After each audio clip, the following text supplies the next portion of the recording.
In today's video, I'm going to teach you how to add a button or a text block to your website that links directly to a phone number using a tell link.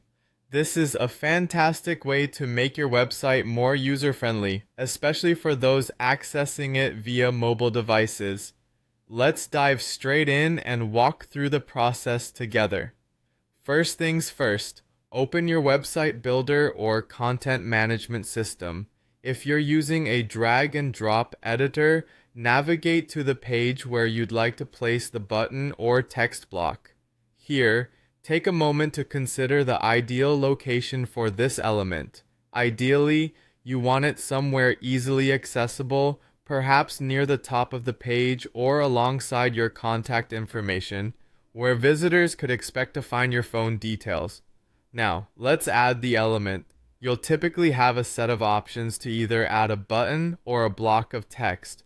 Choose the one that fits your design aesthetic or best serves your purpose. If you're aiming for a clear call to action, a button can often draw more attention. However, if you prefer a more subtle approach, a text link might be more appropriate. Once you've added the button or text block, it's time to insert the tell link. This is where the magic happens. If you're using a button, you'll usually find an option to link it to a URL. In the field where you'd normally type in a web address, I'll need you to type in tell, followed by the phone number you want to link to. Remember to use the international format for your number to ensure compatibility across all devices.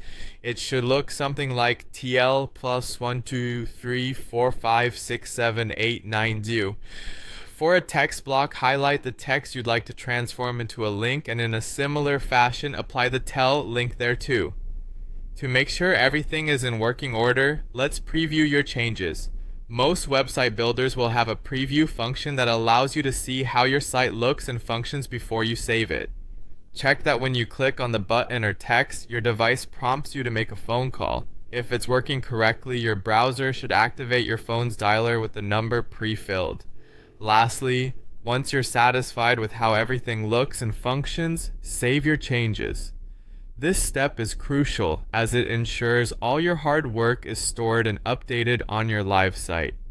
Publishing these changes means that users can now easily reach you with a simple click or tap, making for a smooth and professional user experience. That's all there is to it. You've just learned how to add a practical, user-friendly feature to your website. Thanks for watching, and be sure to check back for more helpful tutorials just like this one.